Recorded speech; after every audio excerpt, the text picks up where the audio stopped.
This is Booligan with Booligan Shooting Sports, and today we're going to be taking a look at my performance from InRange TV's CQB Brutality event. Now, this was an event where I decided, foolishly, to run an Aliens-inspired 3-Goon rig. Now, their 3-gun competition is a little different than most, but I was specifically asked to build something fun for that and to run in the Action Hero class. The Action Hero class means, well, I can't use any long arm with a shoulder stock.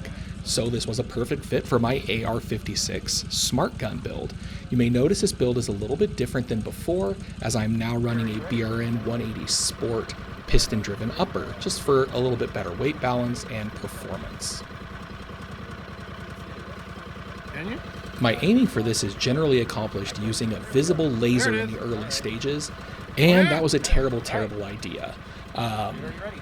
Most of the targets are in shadow, but that's still not enough to see a green laser at range when you need to. The other big problem, this thing was completely unzeroed. I had no idea where it was actually shooting. I pretty much had done a quick bore sight of the laser and figured out where it theoretically might be shooting. Spoiler alert, I was wrong. In this initial target, I have to, from a seated position, get 3 rounds on each paper target, and then run up to the front after dismounting the smart gun rig, put it back in the rig, and now do the same thing. 3 shots on each of these 3 targets. You'll see here I am trying to chase this red dot, or excuse me, chase this green laser. This, again, proved to just be a terrible idea. If I were running this at night, that would probably be awesome, but during the day, did not work very well. And this is all compounded by the fact that, well, it wasn't zeroed at all. As we'll find out later on, most of these hits were not exactly where they needed to be on target. So as we continue to move forward, you'll notice that I have a 45-degree angled red dot sight on the AR-56, and that's really where this thing shined. When I would start to kind of raise it, this was my first time trying to figure out how to utilize this thing, and I'm engaging on steel targets now, where I'm actually getting good feedback on my shots. Back up slowly. Here's where I completely missed where I was supposed to go. I was supposed to go to the right, or excuse me, an entire target that I missed. Needed to shoot the one on the right. But once I start actually using the little red dot sight on this, wouldn't you know, it's doing exactly what it's supposed to, and I'm actually getting good hits on target. Now I'm engaging a spinner, I believe. Still trying to figure out exactly how to utilize this thing while aiming down the sight and without punching myself in the face too bad. You'll see that the recoil is very management, even without a shoulder stock, and that during movement, that whole kit really does stay pretty stable. Of course, one thing we didn't address is that I had to go, fully equipped here as Vasquez. So I've got my bandana, which if you've never shot a shooting competition with a bandana, you really should. It's great. Ran out of ammo here, did not do a full 60 shots. And this is actually a problem that I was running into with certain magazines. I was actually having quite a few magazine-induced malfunctions when trying to get reloaded. And I'm not quite sure what that problem was. Some of it was capacity problems. So that one I finished par and had a whole lot of penalties, which we'll talk about at the end. This next stage is inspired by Doom 2. And you have to start by running a kettlebell. This kettlebell is 88 pounds, so it's a chunky boy. Put it on the dot. Using your sidearm, which I'm using my Daewoo DP51. It's not a Smith & Wesson Model 39 with ivory grips like Vasquez had in the original Aliens movie. Something a little bit more modern and double stack, but it worked fairly well early on. It did no favors in the dust.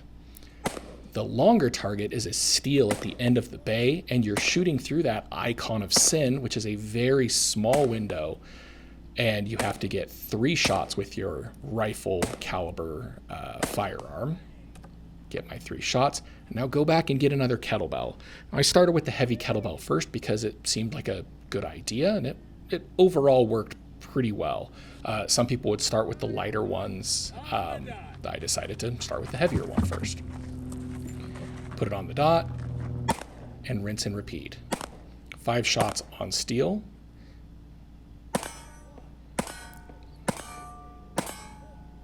Did okay once I figured out where this Daewoo's actually shooting.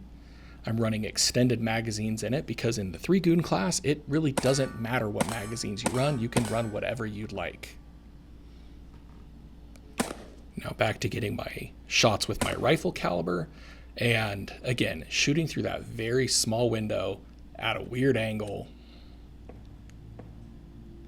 using this red dot and not really knowing kind of where your shots are landing, because again, you don't have a lot of visibility on your steel target downrange. I will tell you, if this thing is not supported by the Steadicam arm, it gets pretty heavy holding it out there. But it didn't make a lot of sense for me to dismount it, mount it, dismount it, and mount it between shots. Talking a little bit about what the point of this whole thing was. This was not meant to be competitive. This was meant to realistically just be fun. To take this gun, this weird gun platform that I put together, and to run it in competition on the clock in situations that it is not going to do well in, and to see realistically how it does. And that's where the whole thing was kind of pleasantly surprising in some of the later stages, as you'll see, where I actually found some techniques that worked pretty well. And spoiler alert, I did not finish last place. Back to go get that last kettlebell. My little truffle shuffle run there. I am a fat boy who moves at a fat speed. There's a big penalty for not getting all of the kettlebells on target, a really big penalty. So thankfully, that's where I part out. At least I didn't get that penalty. This next stage is called Urban Prone.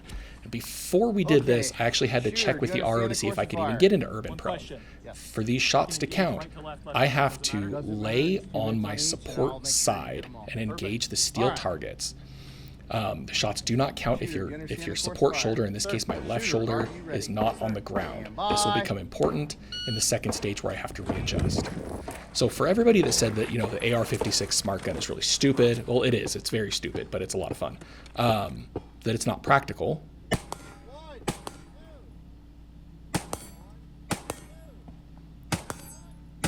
Yeah, apparently it's pretty practical in Urban Prone. Laying on your side, you actually get a really nice side picture. This is where it came out of the Steadicam rig, but that's fine because it doesn't need the Steadicam rig.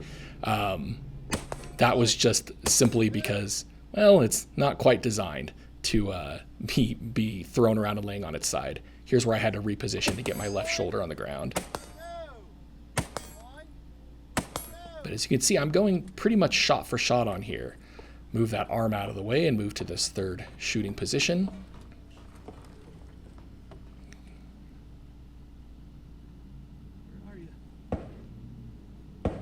Shanked that shot really high. Now after engaging on these with the rifle, I need to move in close and switch to my sidearm. Now this stage has a bonus feature. So at the end, your must complete is this Texas Star. You have to complete the Texas Star with your handgun. You can stop at that point, or you can try to engage the spinner for a 60-second time off. Now, unfortunately, again, this is where my issues sort of began with this Daewoo not liking the red moon dust that you have down in St. George, Utah. Didn't do very well and actually had quite a few failures to get into battery that I'm largely allocating to the magazines. I should have called it at this point, but instead I decided to try to go after the spinner. I don't know why, because I always suck at spinners, unless I'm running something with an optic where I can be a little bit faster. And here I have to do a magazine change. and I'm still trying to chase that 60 seconds off. Realistically, I should have just stopped shooting, and at some point in time here, in order to like save ammo and just not doing well here, I just call it. I think I call it at the reload here and elect not to proceed.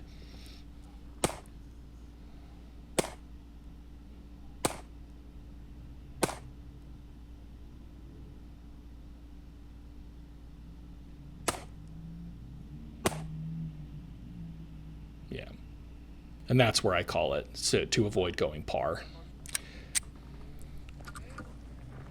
This next stage is, well, let's find the name of it. This is Billy the Kid. And Billy the Kid is kind of an interesting one where, well, you have 5 shots from the hip, from your handgun, at the steel targets. Any of those targets you hit, you then do not have to engage later. I'm now dismounting the Smartgun from the harness, hopping this wall. You know, who could hop a wall in this rig? I've heard that video, or I heard that comment a lot in the videos. Stick it back in. This was a dead stick, so I had to go ahead and chamber. Go back to urban prone. Now get some shots on steel. And here's where the problems began.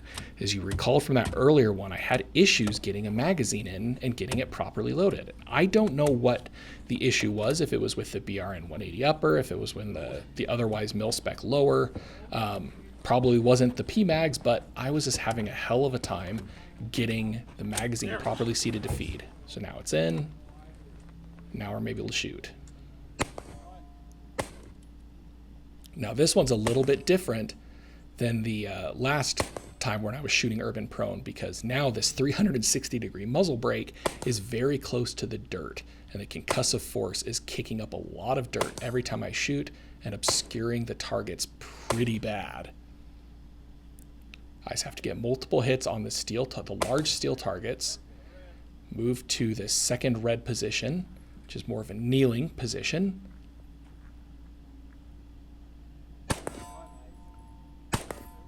Good hits on target.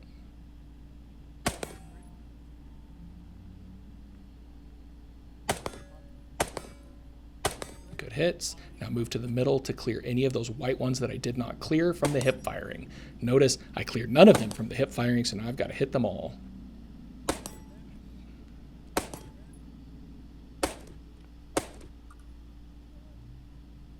And I go 5 for 5.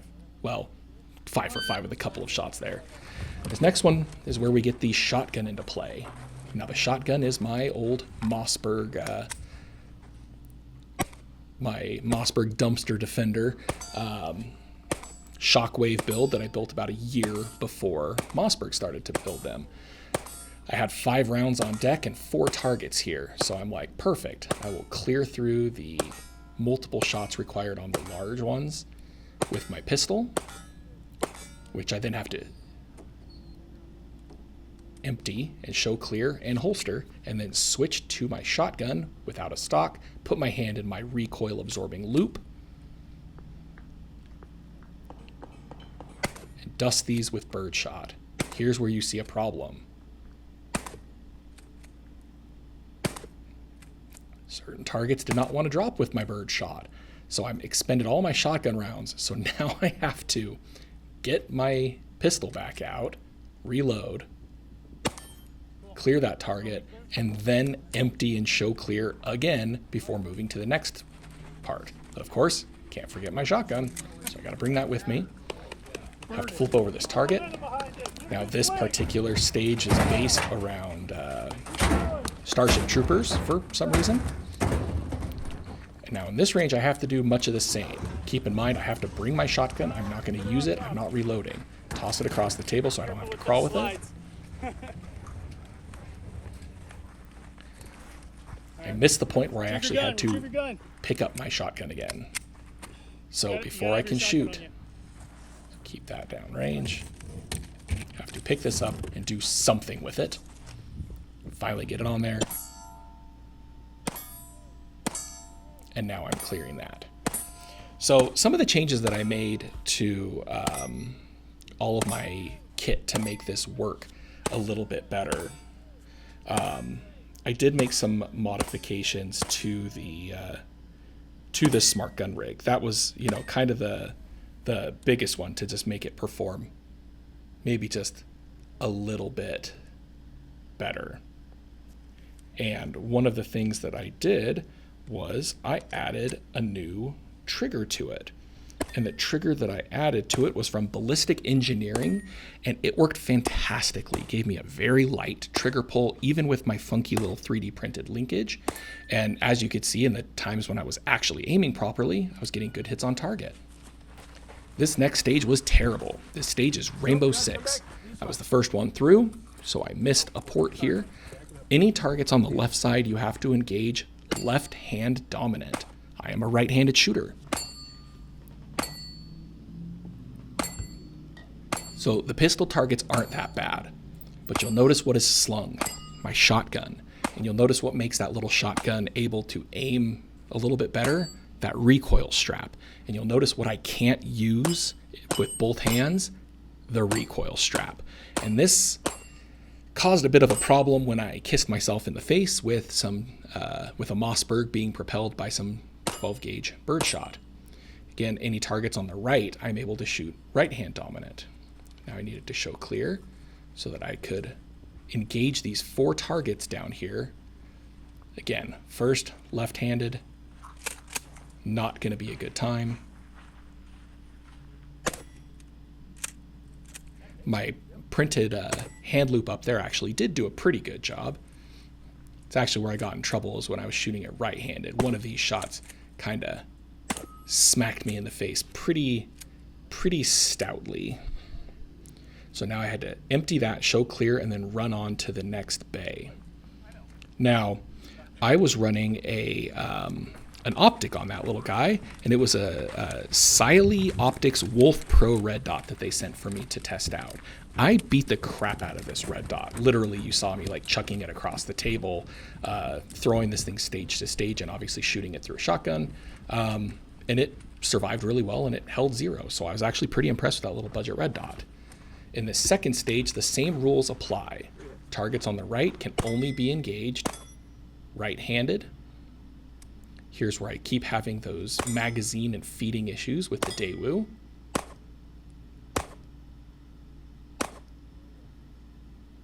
Slowing down, chasing my shots, making sure they're where they need to be. Left side, I need to shoot this dueling tree. I need to hit all 6 with my left hand dominant.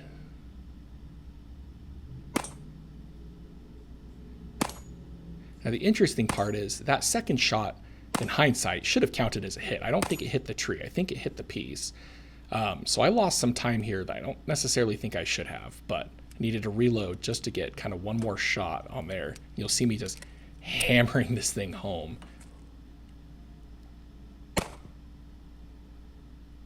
Clear the tree, and now shots on the hostage takers. There's one on each shoulder. One shot on the right, one shot on the left. Bye. Next stage is a lot of fun. Day of the Dead. Headshots on zombies. This first portion, you have 30 seconds, and every target you hit, or that you disable, gets you 10 seconds off your total time. There are 19 targets available. My handgun held 21 rounds. So my idea on this was, okay, let's run one single magazine through this first part of the stage, these first 30 seconds. Let's not fumble with a magazine change. Just try to get any bonuses I can get, and then move to the next portion of the stage where I can switch to the Smartgun, because I can engage on paper at point blank distance, basically. And even though it would have been faster to run this whole thing pistol, why bring the Smartgun if you're not going to use it? Pick a melee weapon, knock over a zombie, into the box, and load the rifle. Here's where it gets dumb again. We'll blow the heads off some zombies. Always a good time. But keep in mind, headshots only count. And as I found out later, I was shooting a fair bit high. Lock the Smartgun back into the rig. You'll see my this belt system here, which is very, very, very jerry-rigged, kept loosening itself over time and kept falling down. And we'll have to tighten that up and build it a little bit better. But clearing the rest of these with my pistol. Not doing too bad with them, actually, kind of surprisingly. Trying to figure out where to shoot from.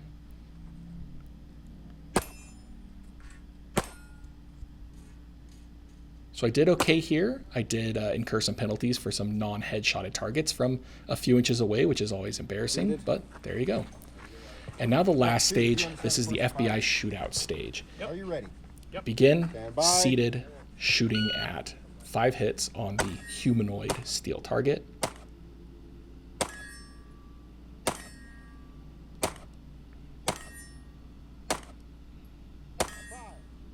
Then move over and through this port, shoot 5 shots on the Know Your Limits rig. 1, 2, 3. Did better on this than I thought I would, except for these last 2. You'll see there are some paper targets, which means I got to have some more fun with the Smartgun. Let's do a mag change. And now I need to engage all of the steel poppers. Urban prone. Which I did fairly well on.